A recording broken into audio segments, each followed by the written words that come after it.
नमस्कार दोस्तों, आप सभी का हमारे YouTube चैनल पर बहुत बहुत स्वागत है। आज अपन बात करेंगे भारतीय संविधान के एक महत्वपूर्ण भाग के बारे में, जिस भाग का नाम है मूल कर्तव्य, फंडामेंटल ड्यूटीज़। ठीक है, तो ये भारतीय संविधान के किस भाग में दिए हुए हैं? तो भारतीय संविधान के भाग 4A में दिए गए हैं। ठीक है फ्रेंड्स, और अनुच्छेद 51A में दिए गए। ठीक है, तो ये भारतीय संविधान में कहाँ से लिए गए? तो ये लिए गए रूसी संविधान से। ठीक है, तो सोवियत संघ उस टाइम इसका नाम था सोवियत संघ। ठीक है, रूस का। तो ये मूल संविधान में नहीं थे। ठीक है, इनको बाद में जोड़ा गया था 42वें संविधान संशोधन के द्वारा 1976 में। ठीक है, तो उस टाइम इसकी संख्या कितनी थी? 10 थी। ठीक है, तो अब 11 हो गए। ठीक है, 11वां कब जोड़ा गया था? 11वां जोड़ा गया है 86वें संविधान संशोधन के द्वारा। ठीक है फ्रेंड्स, ये जोड़ा गया कब? 2002 में। ठीक है फ्रेंड्स, तो भारतीय संविधान में ये कब जोड़े गए और किस समिति के द्वारा? तो इनको स्वर्ण सिंह समिति के द्वारा जोड़ा गया। ठीक है, इस समिति ने कहा कि भारत के संविधान में 8 कर्तव्य जोड़े जाए। कितने? 8 कर्तव्य के बारे में बात की। ठीक है, और इसमें कितने मेंबर थे? कुल 4 थे, 3 सदस्य थे और 1 अध्यक्ष। ठीक है, और ये भी क्वेश्चन आ चुका है। ठीक है, इसमें कौन कौन सदस्य थे? ठीक है, तो इसमें थे RS रे, SR अंतुले, CS स्टीफन, स्वर्ण सिंह अध्यक्ष थे। ठीक है, तो इस समिति ने पहले 8 कर्तव्य जोड़ने की सिफारिश की थी। ठीक है, तो फिर बाद में कितने जोड़े गए? 10 कर्तव्यों को जोड़ा गया। ठीक है, और वर्तमान में कितने? 11। ठीक है फ्रेंड्स, और 11वां कर्तव्य मौलिक कर्तव्य 86 संविधान संशोधन द्वारा 2002 में जोड़ा गया। ठीक है, तो ये है शिक्षा के अधिकार के बारे में। ठीक है, तो दोस्तों मतलब मौलिक कर्तव्यों की आवश्यकता क्यों पड़ी? ठीक है, तो इसके बारे में कहा गया है, लोगों के अधिकारों की कल्पना तभी की जा सकती है जब लोगों के पास कर्तव्य हो। विश्व में सबसे पहले सोवियत संघ में मौलिक कर्तव्यों की बात की गई थी। ठीक है, तो चलिए दोस्तों अपन बात कर लेते हैं अब सभी कर्तव्यों के बारे में। ठीक है, तो एक एक शुरू करते हैं। ठीक है, तो पहले कर्तव्य के बारे में बात करते हैं। तो पहले कर्तव्य में क्या लिखा हुआ है?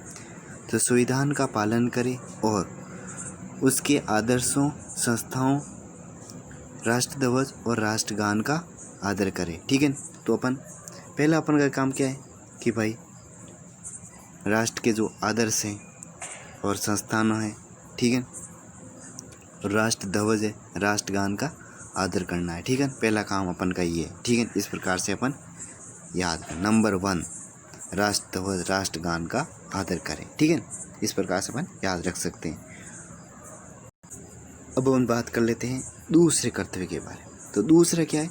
स्वतंत्रता के लिए हमारे राष्ट्रीय आंदोलन को प्रेरित करने वाले उस आदर्शों को हृदय में संजोए रखें और उनका पालन करें। तो अपन इसको कैसे याद रख सकते हैं? इसको याद रख सकते हैं, अंग्रेज़ों के साथ 2-2 हाथ किए थे, उन्हें दिल में संजोए रखो। इस प्रकार से याद रख सकते हैं। ठीक है फ्रेंड्स, और तीसरे में क्या है? तीसरे में भारत की संप्रभुता, एकता और अखंडता की रक्षा करें और उसे अक्षुण्य बनाए रखें। ठीक है फ्रेंड्स, तो इसको अपन कैसे याद रख सकते हैं? इसको याद रख सकते हैं कि प्रभु एक हैं, अखंड है, तीनों लोक में। ठीक है, तीनों से याद रखेंगे तीसरे पार्ट में। ठीक है, ये कौन सा है?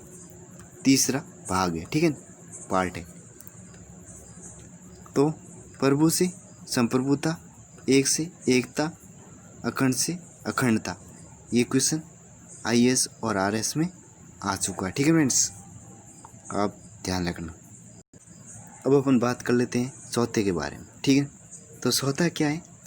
देश की रक्षा करें और आह्वान किए जाने पर राष्ट्र की सेवा करें। ठीक है, तो इसको कैसे याद रखेंगे कि राष्ट्र की सेवा में चौके लगाएं। ठीक है, ठीक है, मतलब राष्ट्र की सेवा में ऐसे मतलब चौके लगाने, जैसे कोई आ जाए नहीं तो उसको मतलब चौके की बोल ही बना देना, फटाफट फटाफट। ठीक है, कोई भी आ जाए ना। ठीक है, अब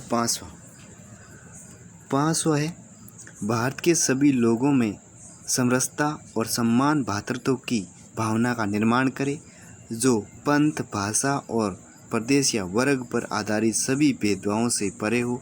ऐसी प्रथाओं का त्याग करे जो महिलाओं के सम्मान के विरुद्ध हो। ठीक है, तो अपन इसको कैसे याद रख सकते हैं? ऐसे एक तो याद रख सकते हैं कि 500 अंगुलियाँ क्या है? सम्मान है। ठीक है, और एक ऐसे याद रख सकते हैं जैसे कोई 5 भाई थे। ठीक है, 5 याद रखेंगे। ठीक है, 5। ठीक है, और क्या है वो मतलब ऐसी भाषा बोलते थे।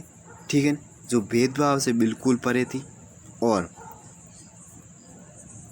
स्त्रियों की रक्षा के लिए बहुत ही प्रसिद्ध थे। ठीक है, 500 बहुत ही खतरनाक थे, खूंखार, और वे स्त्रियों की रक्षा के लिए तत्पर रहे थे।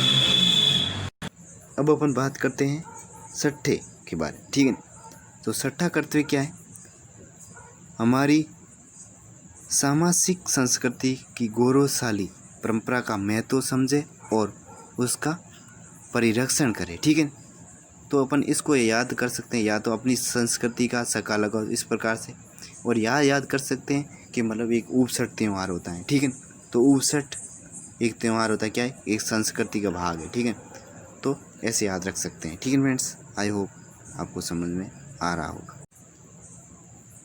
नेक्स्ट 7वां। ठीक है, तो 7वें में क्या लिख रखा है? 7वें में है प्राकृतिक पर्यावरण, जिनके अंतर्गत वन, झील, नदी और वन्य जीव हैं, की रक्षा करे और उसका संवर्धन करे तथा प्राणी मात्र के प्रति दया भाव रखे। तो इसको याद कैसे रख सकते हैं कि पर्यावरण की रक्षा साथ साथ करो। ठीक है, और याद रख सकते हैं सात समुद्र पार करके झील पर आ गई तेरे लिए। ठीक है, इस प्रकार से याद रख सकते हैं।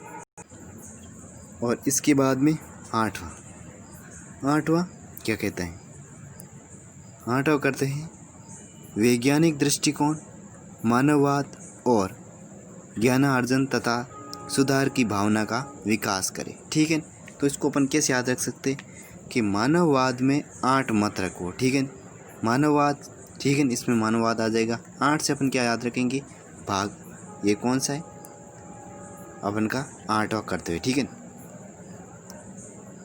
इसके बाद में 9वां क्या है? सार्वजनिक संपत्ति को सुरक्षित रखे और हिंसा से दूर रहे। ठीक है, तो 9 संपत्ति को सुरक्षित रखो, 9 संपत्ति को सुरक्षित रखो, हिंसा मत करो। ठीक है, 9 मतलब जैसे कोई जा रहा था, वो कोई कुछ तोड़ रहा था, तो आपने क्या कहा? 9 संपत्ति को सुरक्षित रखो। ठीक है, हिंसा मत करो। इस प्रकार से याद रख सकते हैं। और इसके बाद में 10वां क्या है? व्यक्तिगत और सामूहिक गतिविधियों के सभी क्षेत्रों में उत्कर्ष की ओर बढ़ने का सतत प्रयास करें, जिससे राष्ट्र निरंतर बढ़ते हुए पर्यटन और उपलब्धि की ऊंचाइयों को छू सके। ठीक है, तो जैसे आपने एग्ज़ाम दिया या टेस्ट दिया, उसमें 10 में से 10 नंबर आए तो आपने क्या काम किया? उत्कृष्ट काम किया। ठीक है, तो इस प्रकार से 10 से याद रखेंगे 10वां कर्तव्य। ठीक है, और लास्ट कर्तव्य कौन सा है? लास्ट है 11वां। ठीक है, तो इसमें लिख रखा है 6 से 14 वर्ष तक बच्चों को उनके अभिभावक अथवा संरक्षक या प्रतिपालक जैसी भी स्थिति हो शिक्षा के अवसर प्रदान करें। ठीक है, तो इसको अपन याद कैसे करेंगे कि एक को शिक्षा दो, चाहे घर वालों की उम्र 86 साल हो। ठीक है, तो 86 संशोधन के द्वारा जोड़ा गया था। ठीक है, 2002 में। ठीक है, तो अपन एक को शिक्षा दो, चाहे 86 साल की उम्र क्यों नहीं हो घर वालों की, 6 से 14 साल के बच्चों को। आई होप आपको समझ में आया होगा, अच्छा लगा होगा। मिलते ही ऐसे ही वीडियो में, तब तक के लिए बाय।